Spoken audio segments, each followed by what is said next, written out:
vous dis Tahiti, je suis sûr que vous pensez à plage de sable blanc, eau turquoise, cocotiers, grand soleil. Ah oui, grand soleil, haut dans le ciel, bien au-dessus de nos têtes et qui nous donne plein d'énergie. Cette énergie qu'on doit utiliser à la place de ces horribles hydrocarbures pour alimenter nos réseaux électriques.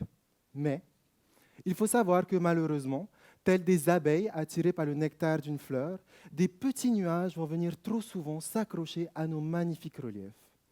Pour nous faire de l'ombre, certes, mais aussi pour perturber la stabilité de nos réseaux de distribution d'énergie. Et même parfois, ils sont si nombreux qu'ils vont recouvrir pendant plusieurs jours presque toutes les îles de la Polynésie. Et le soir, quand je rentre chez moi, il est où ce soleil quand je veux alimenter mon rice cooker ou que ma maman veut regarder sa série à la télé?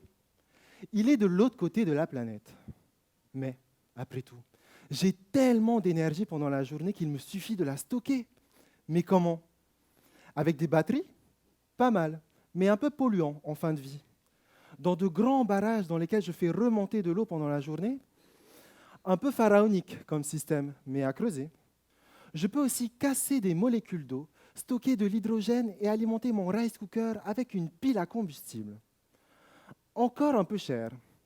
Et vous savez que pour rafraîchir nos hôpitaux ou nos écoles, on peut même, grâce à des réactions thermochimiques, stocker directement du froid avec du soleil. En fait, tous ces systèmes de stockage ont des avantages et des inconvénients. L'idéal serait de pouvoir tous les utiliser de façon complémentaire. Mais lequel utiliser en priorité? Ah, si seulement mon petit doigt pouvait me dire si j'aurai assez de soleil aujourd'hui ou le temps qu'il fera demain ou après-demain. Mais là voilà mon idée, prévoir les caprices de ces vilains petits nuages dans les heures ou dans les jours qui viennent. Surtout que dans mon laboratoire, on enregistre des paramètres météorologiques depuis plus de 10 ans. Et la NASA a placé un satellite presque au-dessus de nos têtes pour photographier et pister les nuages.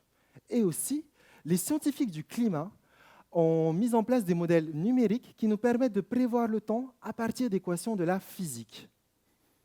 Je pourrais même utiliser le cerveau de mon ordinateur pour traiter toutes ces données.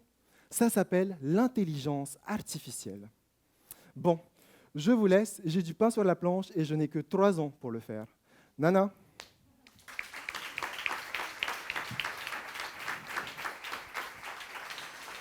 Merci.